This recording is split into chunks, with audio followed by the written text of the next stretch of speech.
ఎలా వచ్చారు? అసలు సినిమా ఇండస్ట్రీకి రావాలని థాట్ ఎక్కడ స్టార్ట్ అయింది? సార్ నేను ఆహ్, చదువుకున్న తర్వాత అంటే ఇంటర్మీడియేట్ అయిన తర్వాత నేను ఆర్ట్ నేర్చుకున్నాను సార్. చిన్నప్పటి నుంచి బొమ్మలేసి డ్రాయింగ్స్ ఏసేవాడినండి.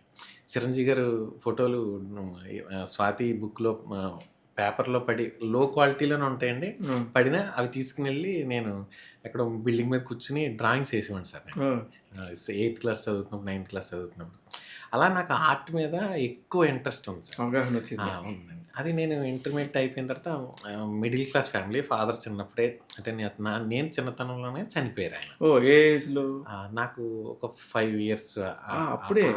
5-6 ఇయర్స్ టైంలోనే చనిపోయారండి. కాకపోతే మా మదర్ నాకు చెప్పేవారు, "అరేయ్! నాన్న ఇక్కడ పని చేసేవారని" చెప్పారండి. నేను అదే రోడ్‌లో స్కూల్‌కి వెళ్తా ఉండేవాడిని. హ్మ్. అక్కడ ఒక చిన్న పెంకుటిల్లు ఉండేదండి. ఆ ప్రెస్ చేస్తా ఉండేవారు. తర్వాత ఆ మెయిన్ రోడ్ అలా డెవలప్ అవుతున్నప్పుడు ఆ పెంకుటిల్లు ఒకసారి పడగొట్టేశారు. హ్మ్.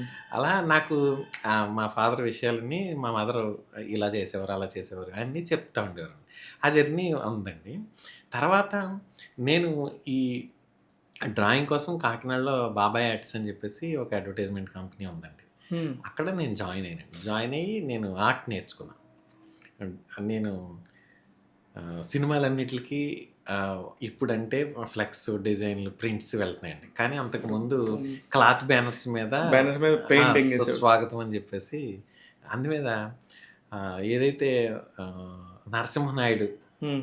అనే సినిమాకి బాలకృష్ణ గారి బొమ్మలు ఏసేవాడినండి. హ్మ్. తర్వాత 'రాబోయే చందమామ' ఆ సినిమాకి నాగార్జున గారు. నాగార్జున గారి ఫోటోలేసి క్లాత్ బ్యానర్స్ మీద చేసేవాడిని. చాలా తక్కువ ఇచ్చేవాళ్ళు డబ్బులు గూడా. అవునండి. అవునండి. అవునండి. అవి నేను ఆర్ట్ నేర్చుకున్నాను సార్.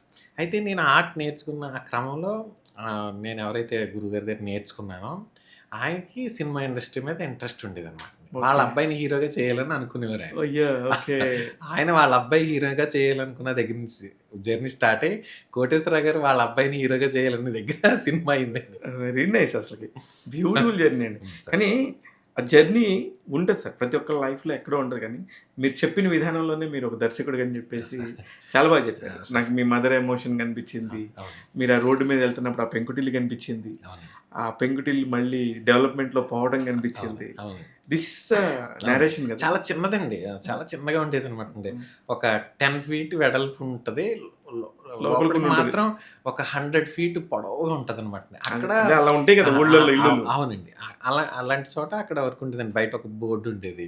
నేను స్కూల్‌కి వెళ్తూ చదువుకున్నప్పుడు మెక్లారెన్ హై స్కూల్‌లో చదువుకున్నానండి. అక్కడ చదువుతున్నప్పుడు అలా వెళ్తూ రోజు అది చూస్తూ వెళ్ళేవాడిననమాట. సినిమా ఇండస్ట్రీయే నన్ను సినిమా ఇండస్ట్రీలో ఉండేలా చేసింది సార్. 100% కరెక్ట్ మీరు ఇది చెప్తుంది. ఇది చాలా లక్‌గా ఫీల్ అవుతున్నాను నేను. ఇదేంటంటే అండి, మీరు ఇందాక అన్నారు కదా! నేనే చెప్పాను. ఎవరికైనా ఒక డైరెక్టర్‌కి కొంచెం చిన్న లక్ కావాలని కదా! అది ఈ రూపంలో వచ్చిందని నేను అనుకుంటున్నాను సార్. డైరెక్షన్ చేయడానికి సమయం పట్టిందండి. కానీ లక్ ఎలా ఉంటదంటే అండి, నేను కాలేజ్ చదువుతున్నప్పుడు సెకండ్ ఇయర్‌లో ఉన్నప్పుడండి నేను BFA BFA second year. Second ఇయర్‌లో ఉన్నప్పుడు నాకు ఒక సినిమా నుండి ఒక టైటిల్ రాసే అవకాశం వచ్చిందండి. ఎవరైనా సరే లెటరింగ్ అవును. రాస్తారా?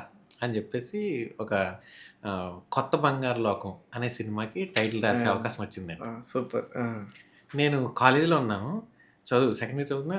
నాకు వెంటనే నేను ఆఫర్ తీసుకొని అనిల్ భాను వాళ్ళ త్రూ వచ్చిందండి. రాగానే నేను ఎలాగైనా రాయాలి. జనరల్‌గా ఒక టైటిల్ రాయడానికి ఒక 10 టైటిల్స్ రాస్తే సరిపోద్దండి. కానీ ఈ టైటిల్ నాదే అయ్యుండాలి మీదే అయ్యుండాలనేది అని పట్టుకొని కూర్చొని నేను ఒక 1 మంత్ రాస్తానే ఉన్నానండి. ఒక 100 టైటిల్స్ రాసాను సార్. అబ్బబ్బబ్బా!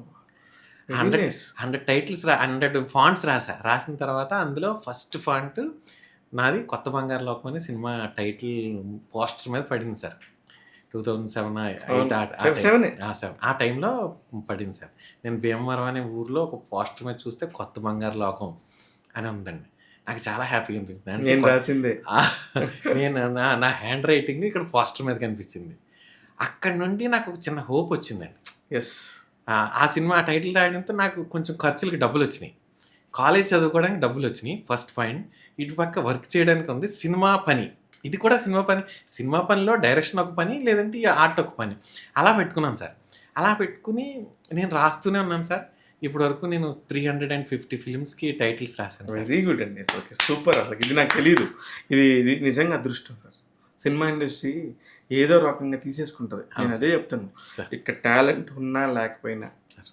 అది సినిమా ఇండస్ట్రీ కళామ తల్లి కనుక మీద కూర్చోబెట్టుకోవాలంటే కూర్చోబెట్టుకుంటుంది. సార్. ఇక్కడ ఎలాగో కలగా 4 మెతుకులు ఇస్తుంది. సార్. అదైతే నిజమే సార్. సార్.